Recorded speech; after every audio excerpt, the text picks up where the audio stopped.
Okay. Jẹ́ kẹ́ wo Olúwa Ọlọ́run wa kí ó wà lára wa. Ẹ má gbọ́, ẹ jọ̀ọ́ mà. Mo fẹ́ kẹ́ bá mi kà ní sùúrù kí gbogbo àwọn èèyàn ká lè mọ̀. Torí mo ń gbìyànjú láti sọ nípa ojú rere Ọlọ́run fún gbogbo àwọn ènìyàn. Ohun tó máa ń wà nínú ẹ̀, a ní láti rí.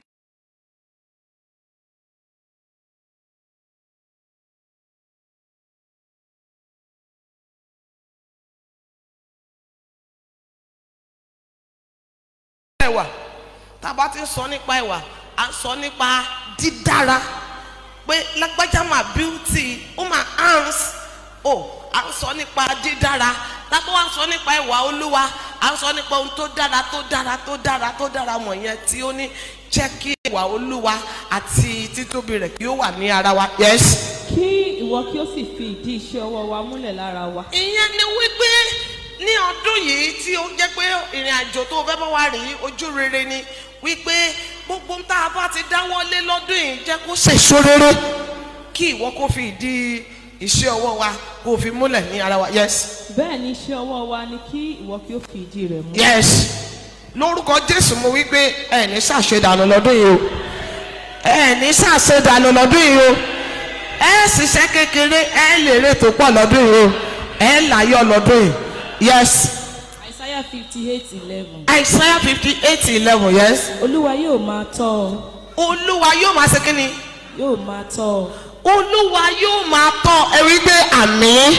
Sọ́tà máa sọ̀rọ̀ ojú eré Olúwa à ń sọ nípa ìdarí ṣàṣírí ẹni tó Olúwa bá ń tọ́ kò ní ṣìṣe kò ní ṣiṣẹ́ gbé ẹni tó Olúwa bá ń tọ́ kò ní bọ́ sí páńpẹ́ kò ní bọ́ sí ọ̀fìn ara tí ń bẹ ní ojú rere nìyẹn. Yes ma. Ní ìgbà gbogbo. Nígbà gbogbo kì í ṣe lọ́jọ́ kan. Yes. Yóò sì tẹ́ ọkàn rẹ lọ́rùn ní ibi gbígbẹ. Wow. Nígbà tí ẹgbẹgbẹ̀rún èèyàn pariwo èèyàn tí ń pariwo pé kò sí ọ̀rọ̀ Ọlọ́run sọ wípé yóò tẹ́ ọkàn rẹ ọkàn mi ọkàn wa ó ní yóò tẹ́ lọ́rùn. Ẹ wá máa gbọ́ ibù kódà níbi gbígbẹ níbi tí ò ti sí nǹkan kan Olúwa ó mú kí a ní ànító àti kí ni àníṣẹ́kù. Torí náà mo ṣàsọtẹ́lẹ̀ sáyé yín pé ní ọdún yìí ẹ ó ní ànító rere ẹ ó ní àníṣẹ́kù ayọ̀ Ọlọ́run yóò dẹ̀ tó fún yín ní orúkọ Jésù Olúwa wa. Ẹ parí ẹ̀. Yóò sì mú egungun rẹ sanra. Wow. Egungun rẹ yóò sanra ìyẹn ni pé níbi tó o ti já láìlágbára tá a bá ń sọ̀rọ̀ ojú rere egungun rẹ yóò sanra. Àwọn èèyàn rí ọ láìlágbára tẹ́lẹ̀ but suddenly wọ́n á rí i pé o ti di ẹni tó yàtọ̀ o ti di giant person lórúkọ Jésù. Bẹ́ẹ̀ ni yóò rí fún yín. Yes. Ìwọ sì dàbí ọgbà tí à ń bomi rin. Ìwọ wà dàbí ọgbà tí à ń bomi rin. Ẹ má gbàgbé tí ìwé Sáàmù wí ó ní bí igi tí a gbìn sí etí ipa odò tí ń so èso rẹ̀ jáde ní àkókò rẹ̀ mímọ́ bóyá àárín yẹn lè yé wa tá a bá ń sọ̀rọ̀ ojú rere ìyẹn ni pé o ti wò pé mo fẹ́ bímọ pẹ̀lú ìrọ̀rùn ó dẹ̀ bí mo fẹ́ lọ́kọ láya pẹ̀lú ìrọ̀rùn ó dẹ̀ ní ó kàn wò pé ọkọ̀ méjì ni mo ní mo fẹ́ ní mọ́tò sí pẹ̀lú ìrọ̀rùn ó kàn dé bíi ó kàn wò pé ilé yìí mi ìfẹ́ gbé bẹ̀ mọ́ ayé ti ń tẹ̀síwájú sàdédé òkàn rí so ó dàbí igi tí a gbìn sí etí ipa odò tí wọ́n ń so èso rẹ̀ jáde ní àkókò rẹ̀ ìyẹn ni pé òní láàkí tó dáa. Yes.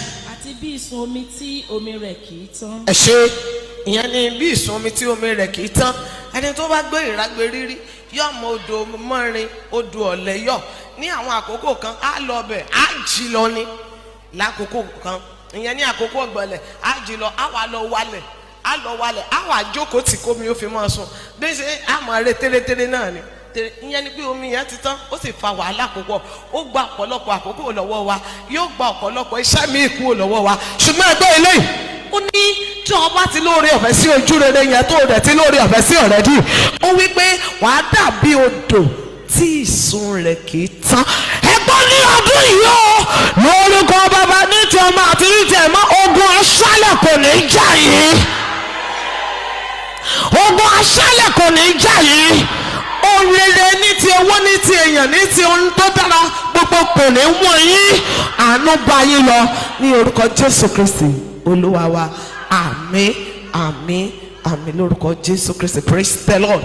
Now gẹ́gẹ́ bí ohun tí Psalm 90:17 Isaiah 58:11 ohun tó kà fún wa nípa ojú rere oníyẹn tó bá jẹ́ pé èdè èbó la kà pàápàá jùlọ Psalm 90 ó sọ nípa favour ní àwọn èdè èbó. Praise God, hallelujah. Now kí ni ojú rere gan? ẹ jẹ́ fún wa ní pélébé ìtumọ̀ ojú rere. Ìtumọ̀ ojú rere mẹ́ta. Tá a bá ń sọ nípa ojú rere, à ń sọ nípa pé kí Ọlọ́run kó fún yàn ní okun, kó fún yàn ní agbára láti lè ṣe tí ò lè ṣe. Tá a bá ti ń sọ nípa ojú rere, à ń sọ wípé Olúwa fúnni lókun, ó fúnni ní ojú rere fún agbára, fún okun láti lè ṣe ohun téèyàn ò lè ṣe. God's favour is God giving us the ability to do something which is humanly impossible for us to do. Ohun tí ò ṣeé ṣe fún ènìyàn táwa gan lè wò pé this thing cannot possible, eléyìí ò lè ṣeé ṣe, ìyẹn ò lè ṣeé ṣe, táwa gan lè advice ẹlòmíì, tá a lè advice ara wa pé gbójú kúrò níbẹ̀, ìyẹn ò possible. Bó tá a bá ti ń sọ nípa ojú rere, ohun tá a lè sọ pé kò possible, tá a lè advice èèyàn pé kó gbójú kúrò níbẹ̀ yẹn, ẹni tí ó rí ojú rere gbà pẹ̀lú àṣẹ ìrọ̀rùn ni wọ́n máa ń rí i ṣe. Ẹ bá lọ wo ìwé Éfésù orí kejì ẹsẹ̀ ìkẹjọ sí ìkẹsàn. Ephesians chapter 2 verse 8 to 9. Ephesians chapter 2 verse 8 to 9. Mo fẹ́ kí a kà á. Nítorí oore ọ̀fẹ́ ni a fi gbà wá. Ẹ ṣẹ̀ṣẹ̀ bẹ̀rẹ̀. Nítorí oore ọ̀fẹ́ ni a fi gbà yín là. Nítorí oore ọ̀fẹ́ ni a fi gbà wá là. Ẹ̀yin àtẹ̀mí, yes. Nípa ìgbàgbọ́. Yes. Àti èyí ni kì í ṣe ti ẹ̀yin fúnra yín. Èyí ni oore ọ̀fẹ́ tá à ń sọ yìí, ojú rere tá à ń wí yìí, kì í ṣe tẹ̀yin fúnra yín o, kì í ṣe pé nípa iṣẹ́ yín ni ọ̀rọ̀ ọtọdún yìí o, kì í ṣe nípa agbára tàbí ọgbọ́n yín ni ọ̀rọ̀ ọtọdún yìí o. Nítorí oore ọ̀fẹ́ ni a fi gbà yín nípa ìgbàgbọ́. Èyí ni kì í ṣe ti ẹ̀yin tìká lára yín, kò ń ṣe tó ẹ lébọ̀ fún. No, yes. Ẹ̀bùn Ọlọ́run ni. Ẹ̀bùn Ọlọ́run ni. Kì í ṣe nípa iṣẹ́. Kì í ṣe nípa iṣẹ́. Kí ẹnikẹ́ni má bàa ṣògo. Kẹ́nikẹ́ni má bàa ṣògo pé because I'm this and I'm that ló fi ṣe é ṣe. No. So wàá ṣe nǹkan ọ̀pọ̀lọpọ̀ nǹkan tágbà àárẹ̀ ọ̀ka lọ́dún yìí, ìyẹn ní rere o, pàdé láyọ̀ tó pọ̀ nbẹ̀. Kì í ṣe nípa iṣẹ́ o, kì í ṣe nípa agbára, kí ẹnikẹ́ni má bàa ṣe kí ni, kó má bàa ṣògo. Yes. Nítorí àwa ni iṣẹ́ ọwọ́ rẹ̀. Àwa ni iṣẹ́ ọwọ́ rẹ̀. It's okay. Nítorí àwa ni iṣẹ́ ọwọ́ rẹ̀. So ohun àkọ́kọ́ ni wípé tá a bá ti ń sọ̀rọ̀ nípa ojú rere, à ń sọ wípé ojú rere fi okun àti agbára fún ènìyàn láti ṣe nǹkan tí ẹnìkan ni ò lè ṣe. Ohun tó ṣòro ṣe fún ènìyàn. Ẹ jẹ́ kí n sọ méjì sí i. Tá a bá sọ nípa ojú rere, à ń sọ nípa wípé Ọlọ́run dá sí situation kan láti mú ìyàtọ̀ wá. Ọlọ́run dá sí situation kan. So anytime that we are talking about the favour, it means God stepping into one situation to make a difference. Ìyẹn ni wípé Olúwa tẹsẹ̀ bọ situation kan láti mú ìyàtọ̀ wá.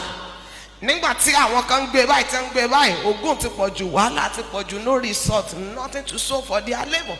But immediately tí Ọlọ́run ti come in, tó ti step in, ẹ kàn rí wípé báwo ni ọmọbìnrin ṣe ń ṣe, ẹ̀yin ni mò ń bá wí yẹn o, báwo ni ọmọkùnrin ti ń ṣe, báwo náà ti ń ṣe tó fi ń rí báyìí, ó máa ń wọ́ọ̀kì, kíní máa ń wọ́ọ̀kì. Ibẹ̀ yẹn ni mo ti fẹ́ sọ ọ̀rọ̀ ìran kan tí mo rí nípa iṣẹ́ ìránṣẹ́ ní ọdún díẹ̀ sẹ́yìn, kó tó di pé Jesus ṣe bùgán, kó tó di pé ó bẹ̀rẹ̀. Mo rí pé mo wà nù ran, mo ti sọ fún wa rí, mo rí pé mo wà nù ran, mo wá ṣe ọbẹ̀ tí mo ṣe, ọbẹ̀ tí ò ní epo, kò ní magí, kò ní yọ̀, mi ti ẹ̀rí ohun èlò kankan fi sí gan, kò sẹ́jà, kò sí nǹkan kan, mo kàn sáṣẹ náà ni. Mo wá tiẹ̀ wá ń dára mi lẹ́bi pé kí tiẹ̀ wá ní gbogbo tí mo wá lọ ṣe yìí náà ní ìsìn, kí ló sún mi débẹ̀, mi ì ṣe mọ́ nǹkan kan ló pùsì mi láti lọ sí. Mo ní báwo lèèyàn ṣe é ṣe bẹ̀ tí ò lépo, tí ò ní yọ̀, kò ní magí, kò sí ẹja ń bẹ̀. Sẹ́rí gbogbo èèyàn tó gbé náà máa sọ pé wow, ọbẹ̀ yìí ti dojú, ọbẹ̀ yìí má dà, ọbẹ̀ yìí má dà. Mo wá wọ́n dà pé báwo lọ́bẹ̀ tí ò lépo, tí ò ní, lójú tèmi sincerely kò ní nǹkan kan, kò dára. but gbogbo àwọn èèyàn pátá àwọn èèyàn ní interest láti wá jẹ ọbẹ̀ yẹn. Ọlọ́dà ọbẹ̀ tí ọ̀pọ̀ ti ní tẹ́lẹ̀ wọ́n prefer láti páàkì ẹ̀ wọ́n sọ wípé wọ́n fẹ́ jẹ ọbẹ̀ tèmi tí ò lépo tí ò láta. Ibi tí mo ti wá ń ṣe bákanbákan lójú ìran ni Ọlọ́run wá sọ wípé èmi ni olùṣe ọbẹ̀ rẹ. Ẹ̀kẹ́ hallelujah. Ìyẹn la pè ní favour. Nígbà tó Ọlọ́run bá tẹsẹ̀ bọ nǹkan kan yóò mú kí ìyàtọ̀ wà, yóò sọ òpè di kíni sọ̀rọ̀ sókè, yóò sọ òmùgọ̀ di, yóò fi òpè dààmú. Nígbà tó Ọlọ́run bá tẹsẹ̀ bọ nǹkan, mo rí Ọlọ́run ó tẹsẹ̀ bọ iṣẹ́ yín ní ọdún yìí, ó tẹsẹ̀ bọ ẹ̀kọ́ yín, ó tẹsẹ̀ bọ ilé yín, ó tẹsẹ̀ bọ ayé ọmọ yín, bọ ayé aya yín, bọ ayé ọkọ yín, ó sì mú kí ìyàtọ̀ kó wà. Ẹ̀gbọ́n bí àwọn èèyàn bá ní èrè ẹyọ kan ní ọdún yìí kì í ṣe àwàdà torí ọdún ojú rere lélẹ̀, ẹ̀yin ò ní 100 èrè, ẹ ó sì jẹ́ ìbùkún fún ẹgbẹgbẹ̀rún orílẹ̀-èdè. So shall it be. Ẹgbẹ́ ilé mo mọ̀ pé owó oṣù rẹ 10,000 ló kù tó máa ń rí ní ti owó oṣù rẹ. Mo mọ̀ pé it's just 20,000 owó oṣù ẹ máa ń kù. Mo mọ̀ pé nígbà tó o bá san gbá tó o sanwó tó o san gbogbo ẹ̀ 2,000 ló máa ń múrelé. Ẹgbọ́n eléyìí ẹni tí ń pa ẹgbẹ̀rún lọ́nà ẹgbẹ̀rún àti ẹgbàárún owó mo ò ní lè gbé nǹkan rẹ ṣojú ọ. Àgbọ̀n láti wax stronger àti láti ṣe tó tayọ, láti ṣe takuntakun torí gbọ́dún ojú rere ni. Ó yẹ bàbá yìí Jésù Olúwa wa. God bless you. Ṣé ẹ fẹ́ kí n sọ̀túnmọ̀ kan sí fún yín?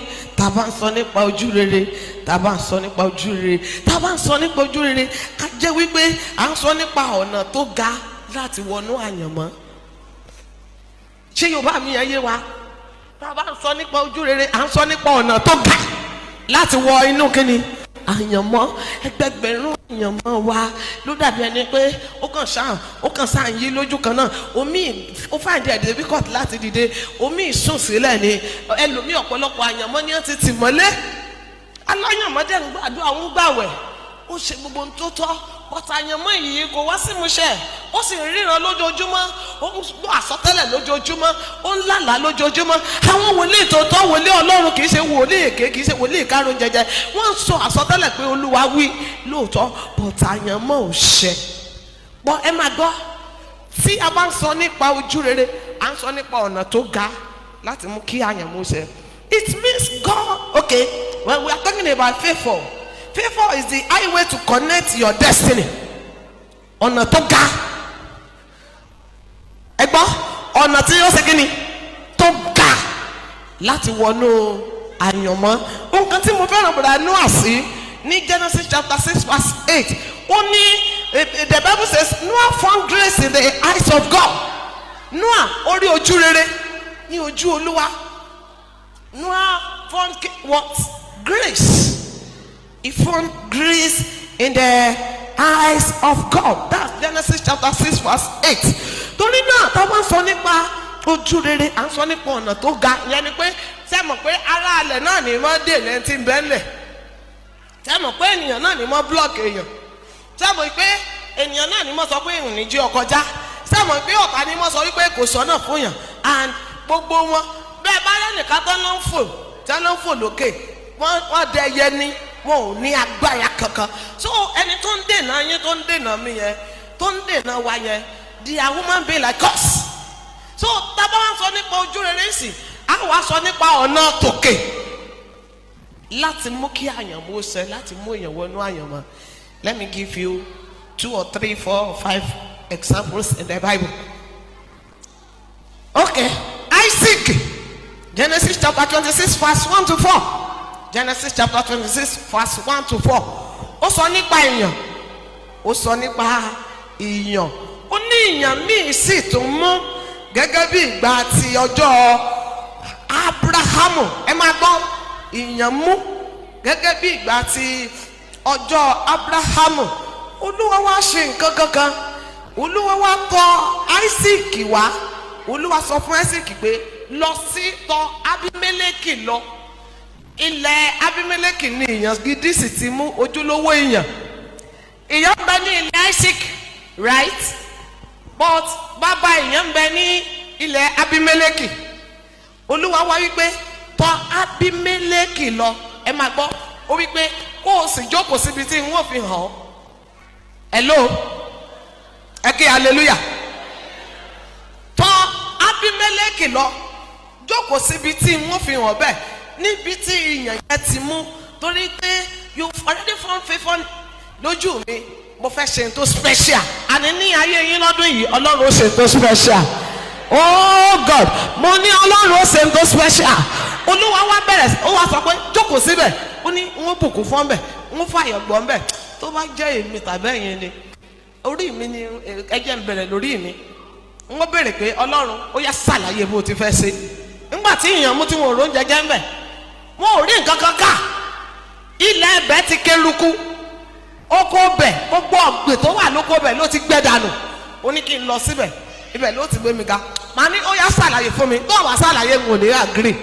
but Isaac sọ wípé yes sir alright sir ó dẹ̀ gbégbèsè lọ́gán Bíbélì wípé ó lọ sí ilẹ̀ yẹn ó sì ń lọ gbé mbẹ̀ ẹ já lọ wo ohun tí ẹsẹ̀ kejìlá àti kẹtàlá wí nípa Isaac náà kí ni Bíbélì wí. nígbà náà ni Isaac fúrúgbìn ní ilẹ̀ náà. ẹ má gbọ́ o Isaac fúrúgbìn ní ilẹ̀ náà.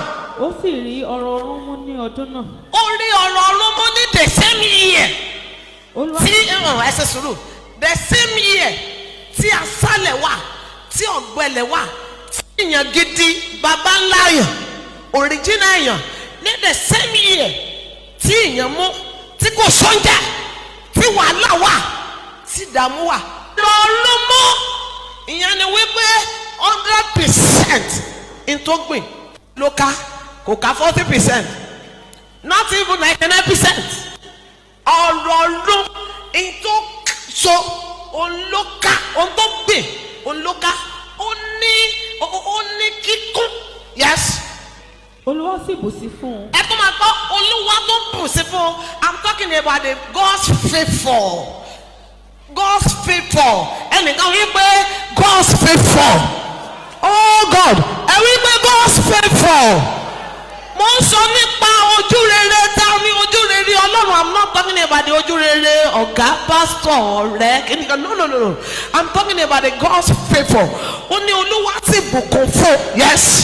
ọkùnrin náà sì di púpọ̀. ẹ máa gbọ́ ó di púpọ̀ but mo like ẹsẹ̀ tó parí ìkẹtàlá yẹn jù mo like abala tó parí ìkẹtàlá yẹn jù yes. ó sì ń lọ sí iwájú. ẹ máa gbọ́ ó ń lọ síwájú ẹ̀yin nìyẹn o pé lọ́dún yẹn ń lọ síwájú ẹ lọ sẹ́yìn lọ́dún yìí àlọ́ ń lọ wájú I'm talking to you I'm prophesying not to your life and bí Ọlọ́run ti ń bọ̀ wọ́n àtàkùn àtọ́bẹ́nú ìrere ọ̀kankan nínú ọ̀rọ̀ yìí kò ní bọ́ sílẹ̀ lásán láyé yìí you are moving forward going higher going higher going higher going higher ní ọdún yìí ó wí pé ọkùnrin yẹn sì ń lọ síwájú yes ẹ máa gbọ́. ó sì ń pọ̀ sí títí ó fi di ènìyàn ńlá gidigidi.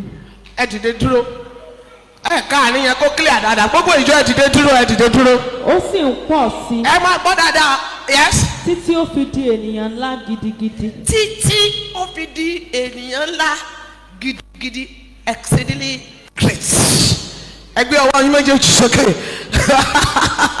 ẹ pariwo Olúwa ní ọdún ojú lórí ẹ sọ̀rọ̀ sókè kí n gbọ́.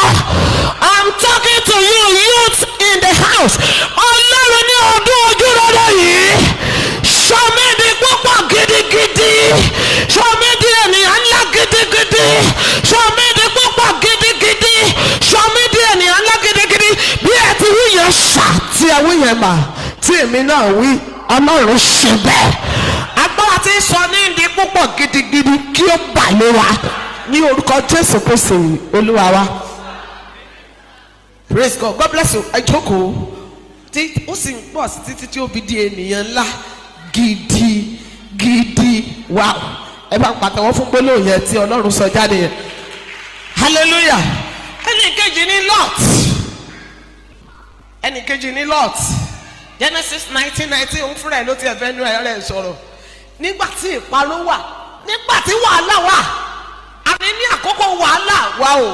Oh God. Mo fẹ́ ká understand tí mo wí ní àkókò ìwàhálà nígbà tí Sódómù wà nínú ìparun tí Gòmárà wà nínú ìyọnu nígbà tí Olúwa fúnra rẹ̀ kì í ṣọ̀tá tí olúwa fún rẹ̀ sọ̀kalẹ̀ láti pa ilẹ̀ yẹn run, Lọ́ọ̀tì rí ojú rere. tẹ́ ẹ bá ti rí ìkà ẹ̀ka síta ká gbọ́. kíyèsí náà kíyèsí. ọmọ ọ̀dọ̀ rẹ ti rí oore ọ̀fẹ́ gbà ní ojú rẹ. yes. ìwọ sì ti gbé àánú rẹ̀ ga. ìwọ ti gbé àánú rẹ̀ ga. tí ìwọ fi hàn mí ní gbangba. it's okay. ó ti ná ojú rere sẹ́mi ọmọ rẹ̀. ó ti gbé Genesis 19:19. ó ti gbé àánú rẹ̀ ga tó fi hàn èmi ọmọ rẹ̀ kì í wá ṣe ní kọ̀kọ̀. ẹ máa gbọ́ nǹkan méjì ní mo bá ṣe níbẹ̀ yẹn. tí ojú rere bá wà fún yàn, olúwa yóò expose ènìyàn fún ògo. a wá make sure kí gbogbo èèyàn rí yàn. wọ́n wá máa sọ pé báwo ló ti ṣe, ẹnìkan tí ń bẹ́ẹ̀ nù lè bọ̀ bá wí yẹn. a máa ń pé báwo ló ti ṣe. so ó dẹ̀ tún lè make ẹ̀ láyé. aṣọ ó tún lè lọ́kọ. wow ó tún máa bímọ ìbẹ́ta lẹ́ẹ̀kan náà. wọ́n á ní báwo ló ti ṣe. àwọn tó ń bú ọ the same people set of people tí wọ́n ń bú ọ lánàá.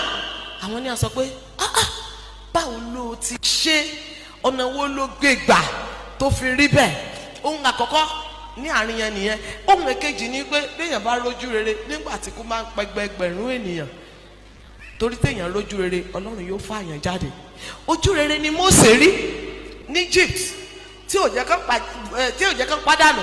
ẹ máa gbọ́, torí Mósè nìkan gbogbo ọmọ wẹrẹ ọgbọ́nkùnrin Ísírẹ́lì ló kú nítorí Mósè nìkan. ṣùgbọ́n Mósè rí ojú rere, ìyá rẹ̀ rí tọ́jú fún 3 months. ẹ gbọ́, ṣé ẹ gbàgbọ́ pé ẹ̀yin náà gbàgbọ́ pé ọmọ kékeré ò ní sunkún for 3 months, oṣù mẹ́ta? tó bá ti ẹ̀jọ́ ọmọ tó rorò bí irú àwọn ọmọ tá à ń bí nìsín, tó bá ti di òru ní òkè ọ̀pá bọ́ kínní ní wọ́n bẹ̀rẹ̀ wáí gbogbo àdúgbò ní ọmọ gbọ́. but fún oṣù mẹ́ta mo mọ̀ pé Mósè ń bẹ inú ilé torí pé ó rí ojú rere gbà. ìyẹn tún kéré nínú ojú rere tí Mósè rí gbà. ṣé mo rí pé ẹni tí ń pa gbogbo àwọn ọmọkùnrin Ísírẹ́lì òun ló padà tọ́jú Mósè? ṣé yẹn ò lágbára jùlọ? èmi ò mọ̀ bó ti ṣe o. ẹ sọ fún mi, ṣé Fáráò ọmọ pé ọmọ Ísírẹ́lì ni Mósè ni? àní princess tó wá gbé Mósè, ó sọ wípé ọ̀kan lára àwọn ọmọ Hébérù nu olú ẹ lọ bá ń gbé wá. ẹni tó yóò fún lọ́rùn pa, tó yẹ kó ti mú báyìí, tó yẹ kó jù sínú odò kódò gbé lọ. but we are talking about the fífọ̀. ẹ gbé ọwọ́ yín méjèèjì òkè, ẹ wí pé fífọ̀. ẹ wí pé fífọ̀. ní ìwọlé mi fífọ̀, ìjáde mi fífọ̀, nígbà mò ń sùn fífọ̀, nígbà tí mo jí fífọ̀, nígbà tí mo ń jẹun fífọ̀, nígbà tí mo ń ṣiṣẹ́ fífọ̀, nígbà tí mo ń sinmi fífọ̀, nígbà tí mo ń sọ̀rọ̀ fífọ̀. ẹ pariwo lé, nígbà tí mo ń rí ìrìn àjò fífọ̀, fífọ̀, fífọ̀ will be my portion, so shall it be, ní orúkọ Jésù Olúwa wa. God bless you. ẹ jókòó. ọ̀dà ẹ jẹ́ n sọ bíi mélòó sí Jósẹ́fù. ṣé mo pé Jósẹ́fù rí ojú rere ṣá? Jósẹ́fù ojú rere yẹn ti pọ̀ jù fún wọn kó Jósẹ́fù. Genesis chapter 39 verse 3-5. Genesis 39 3-5.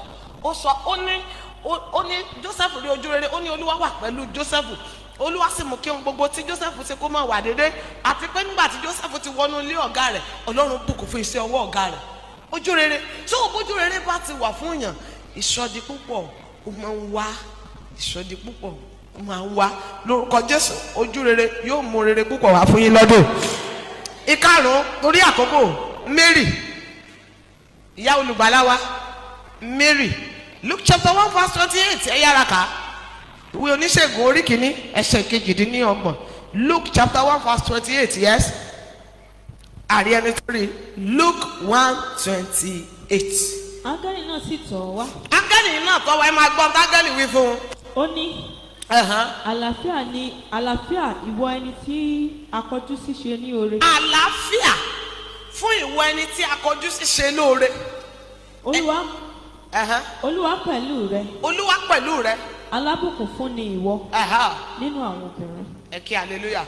téèyàn bá ti rí tá à ń pè fífọ̀ yìí láàrin gbogbo ènìyàn, láàrin àwọn tó hands, àwọn tó beauty, àwọn giant people, àwọn tó mọ̀wé, àwọn tó nífọ̀n tó lè kanná, èèyàn máa ń tayọ.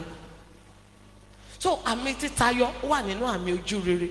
mo rí ẹnìkan ní ọdún lórúkọ Jésù ó yá kí ó lọ tayọ lọ́nà gbogbo nígbà gbogbo níbi gbogbo ẹ ó tayọ. ẹ ò ní jẹ́ ìlú ṣùgbọ́n ẹ ó jẹ́ orí ní orúkọ Jésù Olúwa wa. ẹ jẹ́ nbẹ́ nìkan wá sí i ṣé bá a mọ ibi tí ojú rere yẹn tó hẹ́ǹdì sí fún ayé Mary. ó di ìyá olùgbàlà Mary ó di ìyá olùgbàlà ó di ìyá olùgbàlà. ìjọ kan mò ń rò mí ní tí wọ́n bá ń wọ̀nà Mary ó tó bẹ́ẹ̀ ó jù bẹ́ẹ̀ lọ sincerely me preach in church tí wọ́n bá ń wọ̀nà Mary ó tó bẹ́ẹ̀ ó jù bẹ́ẹ̀ lọ ṣùgbọ́n a gbọ́dọ̀ fi ohun tó yẹ ká ṣe lẹ̀ ká sọ wípé òmíràn la lọ ṣe. torí náà ojú rere dáàdì mọ́mì ó máa mú kí èèyàn yàtọ̀. ẹ ó yàtọ̀ lọ́dún. a ní gbogbo ń tẹ́ ẹ jẹ tí ò tẹ́yìn lọ́rùn lọ́dún tó lọ yẹn ẹ̀ ní ìjẹ́ lọ́dún. ó aṣọ tẹ ẹ wọ̀ ilé tẹ ẹ gbé gbogbo tí ò dùn máa yín ní inú lọ́dún tó lọ yẹn òpin dọ́là báyìí. àti pé láàrin akẹgbẹ́ yín kẹ́ lọ excel Jésù Olúwa wa. lastly ẹ jẹ́ kí n yára sọ nípa ọ̀rọ̀ sista ọ̀rọ̀ mi hallelujah. níbo ni mo fẹ́ rí fáàsì yẹn hallelujah hallelujah hallelujah. ẹ jẹ́ n yára sọ nípa ọ̀rọ̀ Esther ní àárọ̀ yìí. mo fẹ́ràn Esther. ìdí tí mo ṣe fẹ́ràn Esther ni wípé Esther rí ojú rere gbà lọ́wọ́ Ọlọ́run, ojú rere tó ga. gbogbo àwọn tí mo dárúkọ yẹn wọ́n rí ojú rere tó ga gbà ṣùgbọ́n ojú rere tó ga jùlọ Esther ó rí gbà. ok àkọ́kọ́ aláìlóbi ni Esther, kò níyà kò ní bàbá. ẹ̀kejì ọmọ ìgbèkùn ni Esther, but she find people. ìyẹn ni pé kí n tó ètò tẹ̀síwájú bí ojú rere bá wà fún yàn kò ní fi ṣe inú ẹbí tó ti jáde wá. bí ojú rere bá wà fún yàn background rẹ ò ní fi ṣe. mi máa ṣe ó ti mọ̀ pé òun máa ṣe náà ló fi ojú rere wá orí. tó bójú rere bá wà fún yàn èèyàn máa gbé ìgbé ayé tó special. now Esther kò ní ìyá kò ní bàbá kò ní ẹnikẹ́ni, then ọmọ ìgbèkùn ni Esther, ṣùgbọ́n ó rí ojú rere. àkọ́kọ́ lójú ẹni tó ti rí ojú rere lákọ̀ọ́kọ́ wo ni Aga, ìyẹn olùtọ́jú ilé àti àwọn obìnrin ní ààfin ọba. ojú rẹ̀ ó rí ojú rere. Esther chapter 2 verse 5 to 9 ó sọ nípa ti Esther àti arákùnrin yìí wípé nítòótọ́ bó ṣe rí Esther, Bíbélì sọ wípé ó ní Olúwa júbà onírẹ̀lẹ̀ ó sì kọjú ìjà sí agbéraga. yẹn ni pé ó wo agbéraga ní òkèèrè. Proverbs chapter 3 verse 34 ẹ jẹ́ ká wo ti Proverbs 3:34 wí náà. Proverbs 3:34 yes ó yá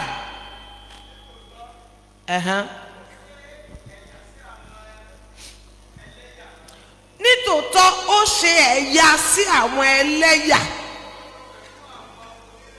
ẹ kí hallelujah. ó fi orí ọ̀fẹ́ ó fi fún àwọn onínú rẹ̀. téèyàn bá ti lé orí ọ̀fẹ́ sí yẹn yóò enjoy ojú rere tó pọ̀.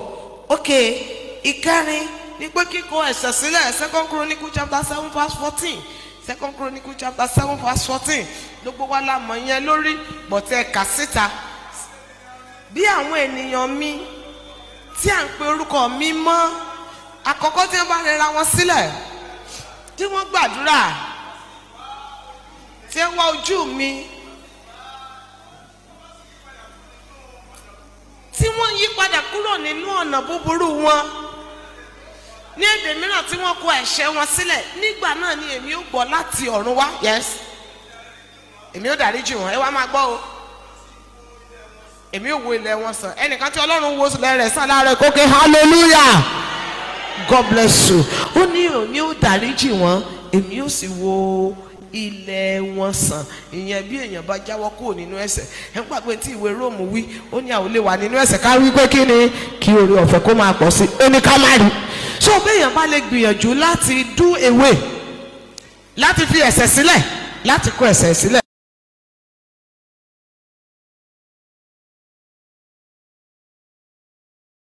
Èyí tó parí ẹ̀ ìkarùn ó ní pé bí ènìyàn bá jẹ́wọ́ Jésù ní Olúwa àti olùgbàlà rẹ̀ ní tòótọ́, tí kìí ṣe ìjẹ́wọ́ pé mo fẹ́ jẹun, kìí ṣe ìjẹ́wọ́ ẹgbọ́n ìran kan fi hàn wá lóru yẹn, ṣé ẹ rántí statement tí mo wí ń bẹ̀?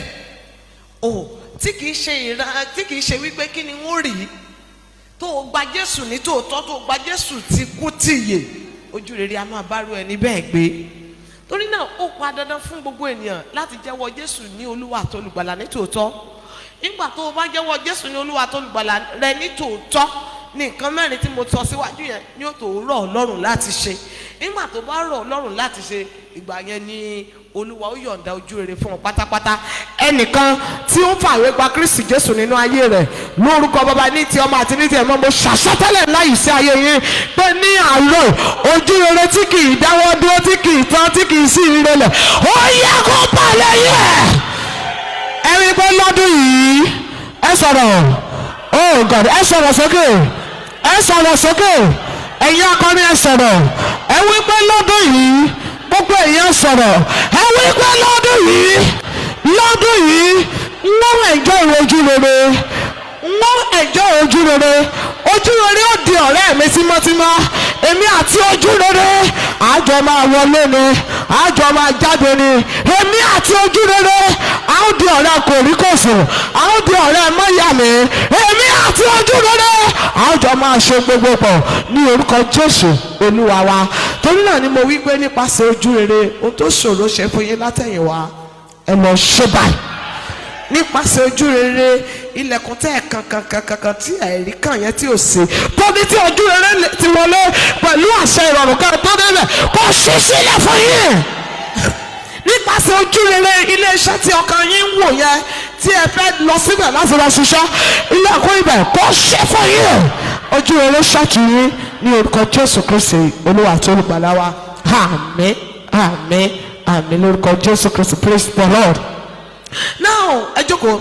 Nígbà tí mo sọ wípé ẹni tí ó bá fẹ́ enjoy ojú rere pé yóò gba Jésù ní Olúwa àti olùgbàlà, ǹjẹ́ jẹ́ mọ̀ pé Jésù gangan ní ojú rere?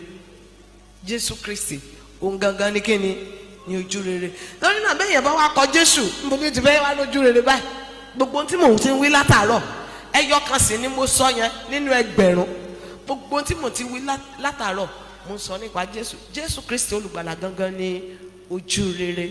Torí nípa rẹ̀ ní gbogbo àgbáyé padà rí ojú rere gbà.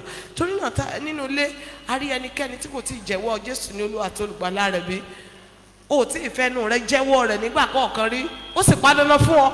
Bíbélì pé kí a fẹnu wa jẹ́wọ́ rẹ̀, o tí ì jẹ́wọ́ Jésù ní Olúwa àti olùgbàlà rẹ̀, bọ́ o fẹ́ jẹ́wọ́ rẹ̀ báyìí kó o lè enjoy ojú rere ní ayé yìí àti ní ayé tí ń bọ̀. Ìyẹn nìkan kọ́, ó ti gbà nígbà kan rí, ẹ̀ṣẹ̀ tún ti fà ọ́ sẹ́yìn, ó wá fẹ́ padà sínú rẹ̀ pátápátá. Torí náà mo pè yín, mo invite yín sínú Kristi pé kẹ́ jẹ́wọ́ Jésù ní Olúwa àti olùgbàlà yín báyìí. Ẹ jẹ́ kí gbogbo ènìyàn kó dijú, ẹ jẹ́ kí gbogbo ènìyàn kó dijú. Ẹ fẹ́ jẹ́wọ́ Jésù ní Olúwa àti olùgbàlà rẹ nítòótọ́, o fẹ́ fàyè rẹ fún Kristi Jésù. Gbé ọwọ́ ọ̀tún rẹ sókè, gbé ọwọ́ ọ̀tún rẹ sókè. O fẹ́ fàyè rẹ fún Kristi Jésù pátápátá. God bless you. Yóò dára fún yín, kí gbogbo èèyàn díjú síbẹ̀. Yóò dára fún yín, yóò dára fún yín, yóò dára fún yín, yóò dára fún yín, yóò dára fún yín. Ẹ̀yin tí ẹ gbọ́wọ́ sókè yẹn dìde sókè kí n gbàdúrà fún yín. Ẹ dìde sókè. Ẹ̀yin tí ẹ gbọ́wọ́ sókè yẹn, God bless you, God bless you, God bless you. Ẹ dìde sókè, ẹ dìde sókè, ẹ dìde. God bless you sir, God bless you, God bless you sir, God bless you, God bless you. Bí ẹ ṣe dìde yẹn, ẹ gbé ọwọ́ yín sí ọkàn àyà yín. Ẹ máa wí pé lóyìn tẹ̀lé mi. Ẹ wí pé Jésù Kristi Olúwa àti olùgbàlà gbogbo ayé, ní àárọ̀ yìí mo jẹ́wọ́ ẹ̀ṣẹ̀ mi àti àìṣedéédé mi, mo kọ̀ wọ́n sílẹ̀, mo jẹ́wọ́ rẹ Jésù ní Olúwa àti olùgbàlà mi, torí pé mo ti pinnu wípé n ò ní padà sínú ẹ̀ṣẹ̀ náà mọ́. Torí náà Jésù Kristi dárí ẹ̀ṣẹ̀ mi jì mí, fà mí mọ́ra, kó sọ mí dọmọ. Mo dúpẹ́ torí pé o ti ṣe. Ògo ni fún orúkọ yín ní orúkọ Jésù Kristi Olúwa àti Olùgbàlà wa àmín. Orúkọ Jésù. Sàbí ẹ ti jẹ́wọ́ Jésù ní Olúwa àti Olùgbàlà yín lónìí, gbogbo àṣìṣe yín àtẹ̀yìnwá Ọlọ́run dáríjì. Agbára ìmúdúró nínú Kristi ní tòótọ́, mo bèrè pé kó bá lè yín sà, kó bá lè yín mà lórúkọ Jésù kó rí bẹ́ẹ̀. Àánú ìsọdọmọ ní tòótọ́ kẹ́ ẹ rí gbà ní orúkọ Jésù Kristi Olúwa àti Olùgbàlà wa àmín àmín àmín lórúkọ Jésù Kristi. Praise the Lord. Ẹ jẹ́ kí gbogbo èèyàn dìde sókè. Ẹ jẹ́ kí gbogbo èèyàn dìde. Everybody. Ẹ jẹ́ kí gbogbo èèyàn dìde. Ẹ jẹ́ kí gbogbo èèyàn dìde. Ẹ gbé ọwọ́ yín méjèèjì sókè. Daddy, mommy, we have just 15 minutes to pray. Láti máa relé torí ìṣòro tó wà ní àṣálẹ́. Ẹ pariwo ewé pé Ọlọ́run ojú rere. Ẹ sọ̀rọ̀. Ọlọ́run ojú rere. Ní ìhà mi gbogbo. Fojú rere bá mi ṣe. Fojú rere bá mi gbé. Fojú rere darapọ̀ mọ́ mi. Ó yá àdúrà. Ẹ sọ̀rọ̀ kò. Ẹ̀mí mímọ́. Olówó Ọlọ́run ojú rere. Ní ìhà mi gbogbo. Fojú rere bá mi ṣe. Fojú rere bá mi gbé. Fojú rere darapọ̀ mọ́ mi. Olówó Ọlọ́run ojú rere. Fojú rere darapọ̀ mọ́ mi. Ní orúkọ Jésù Kristi Olúwa wa. Dábì mọ́mí ẹ jọ̀ọ́ ẹ gbàdúrà. Ẹ wí pé ayé láyé. Ẹ sọ̀rọ̀. Ayé láyé. Mú mi wọnú májẹ̀mú ojú rere rẹ lọ. Ó yá àdúrà. Ẹ̀mí mímọ́. Ayé láyé mo béèrè pé kí wọ́n mú mi wọnú májẹ̀mú ojú rere yìí. Ẹ mú mi wọnú ẹ̀ lọ. Ẹ sọ̀rọ̀. Ẹ mú mi wọnú májẹ̀mú ojú rere yìí lọ Olúwa. Ọlọ́run májẹ̀mú. Ẹ mú mi wọ bẹ̀ lọ. Ẹ mú mi wọ bẹ̀ lọ. Ẹ mú mi wọ bẹ̀ lọ. Ẹ mú mi wọ bẹ̀ lọ. Ẹ mú mi wọ bẹ̀ lọ. Ẹ mú mi wọ bẹ̀ lọ. Ẹ mú mi wọ bẹ̀ lọ. Ẹ mú mi wọ bẹ̀ lọ. Ní orúkọ Jésù Olúwa wa. Ọwọ́ ọ̀tún yín nìkan ni kẹ́ ẹ gbé sókè. Ẹ bá ti porúkọ Jésù. Ẹ wí pé àmì ojú rere. Ẹ fẹ́ sàsọtẹ́lẹ̀ síra yín mà ní. Ẹ wí pé àmì ojú rere. Mi ìgbọ́ ká sọ̀rọ̀ sókè. Ẹ wí pé àmì ojú rere. Láti àárọ̀ yìí lọ. Bẹ̀rẹ̀ sí ní farahàn lára mi. Bẹ̀rẹ̀ sí ní farahàn láyé mi. Ó yá àdúrà. Ẹ̀mí mímọ́. Àmì ojú rere. Àmì ojú rere. Àmì ojú rere. Láti àkókò yìí lọ. Bẹ̀rẹ̀ sí ní farahàn lára mi. Bẹ̀rẹ̀ sí ní farahàn láyé mi. Bẹ̀rẹ̀ sí ní farahàn ní iṣẹ́ mi. Bẹ̀rẹ̀ sí ní farahàn ní ipò mi. Àmì ojú rere. Àmì ojú rere. Àmì ojú rere. Àmì ojú rere. Láti ìṣẹ́jú lọ.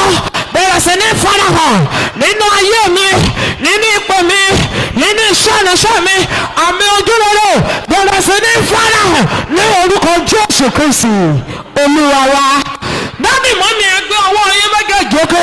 Ẹ wí pé gbogbo tí ń ṣe májẹ̀mú tó tako ojú rere ẹ sọ̀rọ̀. Ẹ wí pé gbogbo tí ń ṣe májẹ̀mú tó yàtọ̀ sí ojú rere.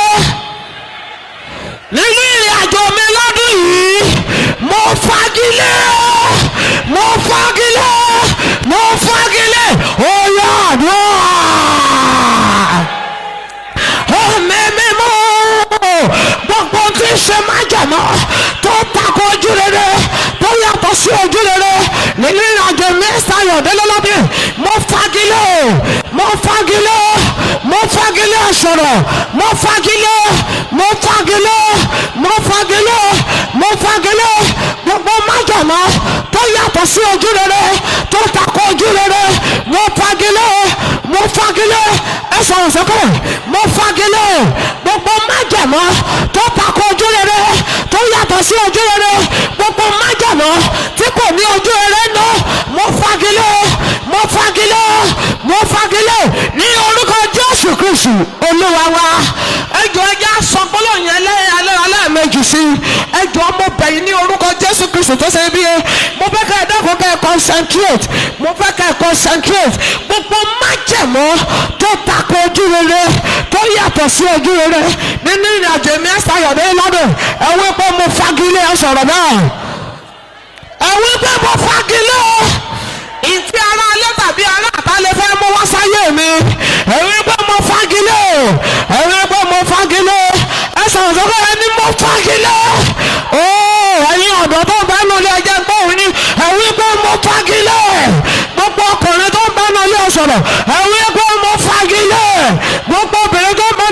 sọ̀rọ̀ ẹ wí pé mo fagilé gbogbo ẹ̀yẹ pàǹpọ̀ ẹ wí pé mo fagilé gbogbo májẹ̀mú tó yàtọ̀ sí ojú rere tó lè lóun farahàn náà ìrìn àjò mi lọ́dún mo fagilé lórúkọ Jésù ó yá àdúrà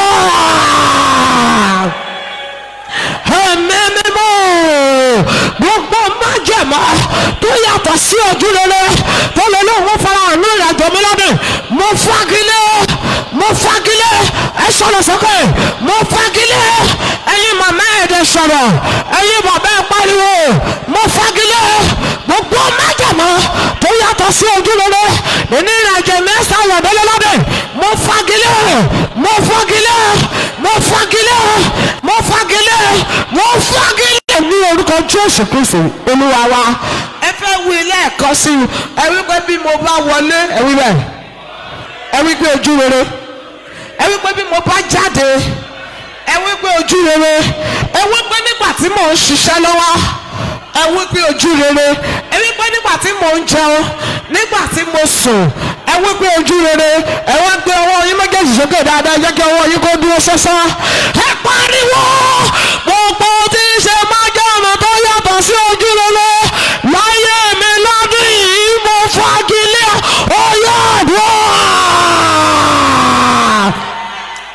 Ẹ̀mí mímọ́ ohun gbogbo tí ń ṣe májẹ̀mú tó yàtọ̀ sí ojú rere ní ayé mi àfàyọ̀ délé lọ́dún yìí mo fagilé ẹ sọ̀rọ̀ ẹgbẹ́ ọwọ́ yín méjèèjì ó kẹ́ ẹ sọ̀rọ̀ ẹ bá ṣẹ̀dá sọ̀rọ̀ ni ẹ kọ́ nẹ́ẹ̀tì mọ́ ọ̀run nìyẹn ẹgbẹ́ ọwọ́ yín méjèèjì ó kẹ́ mo fagilé májẹ̀mú púpọ̀ tó yàtọ̀ sí ojú rere mo fagilé ní orúkọ Jésù Olúwa wa.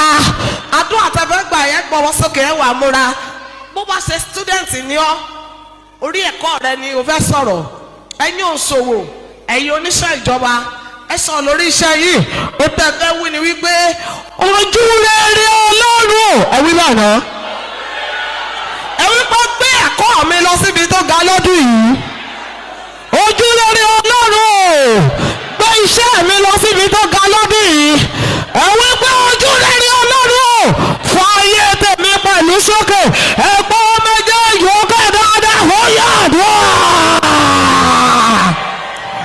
Ẹ̀mí mímọ́ ojú rere Ọlọ́run gbé ayé àwọn ọmọ mi àti ẹ̀kọ́ wọn lọ síbi tó ga lọ́dún yìí ojú rere Ọlọ́run gbé iṣẹ́ ìránṣẹ́ mi lọ ibi tó ga lọ́dún yìí ojú rere Ọlọ́run fà mí pẹ̀lú sókè lọ́dún yìí fà mí sókè fà mí sókè fà mí sókè fà mí sókè lọ́dún yìí ojú rere Ọlọ́run fà mí sókè ẹ gbàdúrà ìjọ pàápàá jùlọ yìí ọ̀dọ́ wákàtí yín rèé bàbá màmá ẹ gbàdúrà ojú rere Ọlọ́run fà ìpè mi sókè lọ́dún yìí fà iṣẹ́ ìránṣẹ́ mi sókè lọ́dún yìí fà iṣẹ́ ìránṣẹ́ mi sókè fà ayé mi sókè fà ìpè mi lọ sí mi gángan ojú rere ojú rere ojú rere ojú rere ojú rere Ọlọ́run ojú rere Ọlọ́run ẹ sọ̀rọ̀ sókè ojú rere Ọlọ́run fà iṣẹ́ ìránṣẹ́ mi lọ ibi tó ga lọ́dún fà iṣẹ́ ìránṣẹ́ mi lọ sí ibi tó ga ní orúkọ Jésù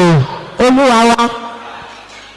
ẹ̀mẹ́ta lókùtà fẹ́ gbàdúrà ká tó máa lọlé ẹ bá ti porúkọ Jésù ẹ wí pé àyè ń bẹ fún ẹ̀kọ́ mi ní òkè lọ́dún yìí ẹ wí bẹ́ẹ̀. ẹ̀yin tó ń ṣe business ẹ ṣe sọ̀rọ̀ nípa rẹ̀ nípa ojú rere àyè ń bẹ fún business mi lókè lọ́dún yìí. sọ̀rọ̀ sókè ẹ̀yin bàbá ẹ sọ̀rọ̀ ẹ̀yin màmá nípa ojú rere Ọlọ́run ẹ wí bẹ́ẹ̀ àyè ń bẹ fún iṣẹ́ ìránṣẹ́ mi lókè lọ́dún yìí ẹ wá gbé ọwọ́ yín méjèèjì òkè à ń sọ̀rọ̀ òkè à ń sọ̀rọ̀ òkè ẹ má gbàgbé nínú ìwàásù yẹn mo sọ pé bí èèyàn bá lójú rere ó máa ń yá èèyàn lára láti gòkè mo rí yín pé ẹ gòkè lọ́dún èyí tẹ́ ń lákàkà tẹ́ ń dáàmú tẹ́ ń tiraka yẹn òpin dé bá nítorí mo máa fi kan yí kan yẹn òpin dé bá torí náà gbọ́wọ́ yín méjèèjì òkè ẹ wí pé nípa ojú rere Ọlọ́run iṣẹ́ mi gòkè pátápátá lọ́dún ó yá àdúrà. Ẹ̀mí mímọ́ nípa ojú rere Ọlọ́run iṣẹ́ ìránṣẹ́ mi ẹ̀sán ayọ̀dẹ́lẹ́ ó gòkè pátápátá lọ́dún ẹ sọ̀rọ̀ sókè ó gòkè ní ọdún tẹ̀wẹ̀ yìí ọdún ojú rere ó gòkè ó gòkè ó gòkè ní orúkọ Jésù Olúwa wa. èkejì tí mo wí nínú mẹ́ta ni pé ẹ bá ti sọ̀wọ́ báyìí wípé torí pé ojú rere ń ṣiṣẹ́ fún mi ní ọdún yìí kì yóò sí àtakò kankan. mo rò pé mò ń bá yín sọ̀rọ̀ ẹ wípé torí tí ojú rere ń ṣiṣẹ́ fún mi lọ́dún yìí kì yóò sí àtakò kankan.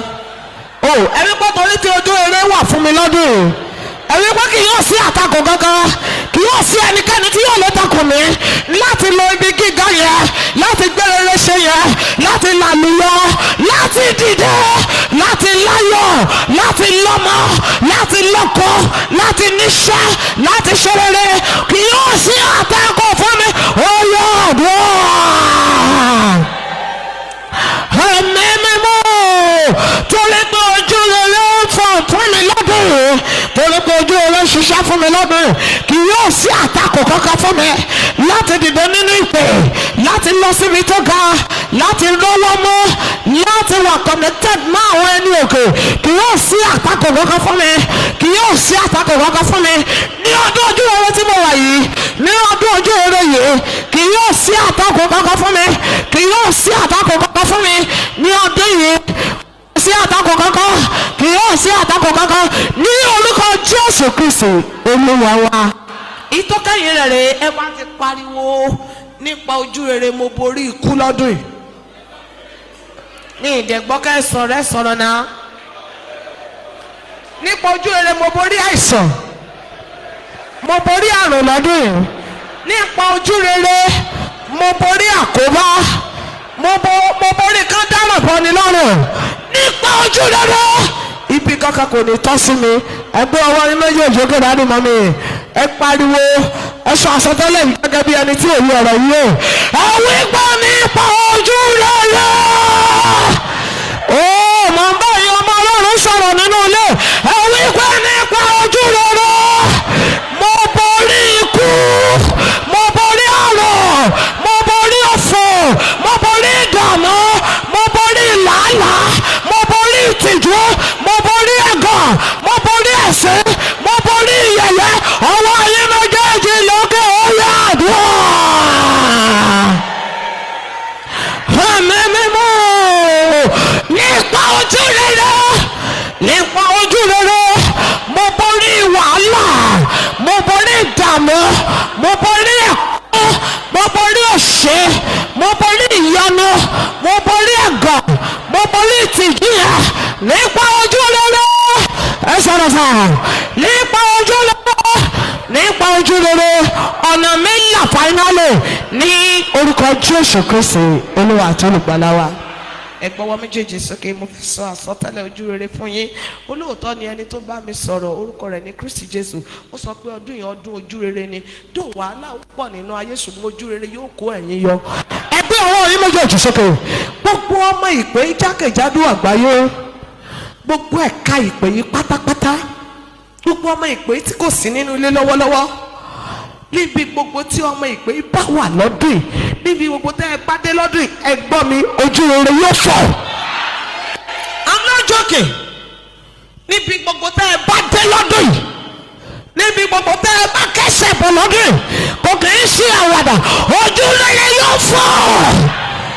ohun tó ń jẹ́ ìfòòró àti wàhálà fún ẹgbẹgbẹ̀rún ènìyàn lórúkọ Jésù nípa ojú rere Olúwa yóò fi gbé ẹ̀yin ga. ẹ ò ní bọ́ sọ́wọ́ wọn ò ní jí yín gbé wọn ò ní dáàbò ìlọ́rùn ẹ ò ní di ọ̀daràn ayé ò ní rí yín mọ́ torí ojú rere ń fọ̀ lọ́wọ́lọ́wọ́ ẹ ò ní jí ìsọfẹ̀ pápẹ́ ayé ò ní mú yín ayé ò ní ṣá yín lọ́gbẹ́ ayé ò ní pomijé lójú yín àtọmijé tó korò àti tí ò korò lórúkọ Jésù lójú yín lójú mi ayé ò ní pomijé ọ̀tá ò ní fi wá ṣẹ̀ṣẹ̀ ayé ò ní yẹ̀yẹ́ wa gbogbo ìpinnu ọ̀tá láti yẹ̀yẹ́ ayé láti yẹ̀yẹ́ mi lọ́dún Olúwa gbẹ́sọ̀lẹ̀ lórúkọ Jésù divine connection divine connection divine connection lórúkọ Jésù tí sọ ní ìdínà lọ́gọ́ nítorí tí ojú ẹlẹ́ ṣiṣẹ́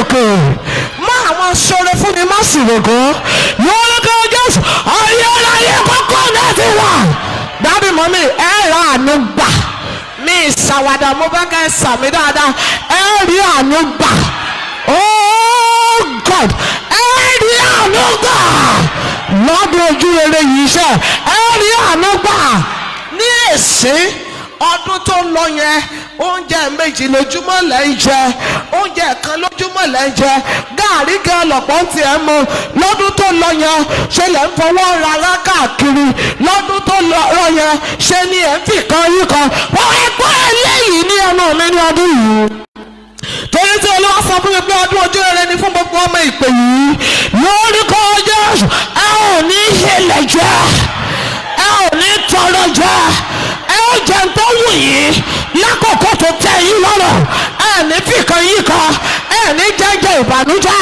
ẹ ní fàyè jẹ́jẹ́ ọ̀tá yín gbogbo ẹ̀yin tí ayé ń pè lágàn àtẹ̀yìn tẹ́ ti bímọ rí tí ẹ fẹ́ bí sí ní ẹ̀wànú ilé lọ́wọ́lọ́wọ́ àti ní gbogbo ẹ̀ka ìpè jákèjádò àgbáyé májẹ̀mú ìdádúró àti májẹ̀mú àgàn lórí yín Ọlọ́run tó pè ní fagilé ẹ̀gbọ́n ojú rere fún yín lóyún ojú rere fún yín lọ́ba ẹ̀yin tẹ́ wà ní oyún ojú rere mú yín ṣàláyọ̀ àná darapọ̀ mọ́ yín gbogbo ẹ̀yin tẹ́ fẹ́ yàn lọ́kùnrin lóbìnrin ojú rere àtọkọ̀ wá ó yàn fún yín ẹ̀sìn gbọ́dọ̀ sí yàn àná fọ̀m fún yín gbogbo ẹ̀yin tẹ́ ti parí iléèwé tẹ́ ń wá iṣẹ́ ń wọ̀n fẹ́ iṣẹ́ téńté iṣẹ́ gidi iṣẹ́ tó iṣẹ́ tẹ́ ẹ̀ ní ṣàrú ojú rere ṣàwárí ọdún ojú rere yìí ẹgbẹgbẹ̀rún èèyàn nínú ìpè yìí ẹ̀yin sì ní ẹni àkọ́kọ́ ẹ ó ní owó lọ́dún I'm not joking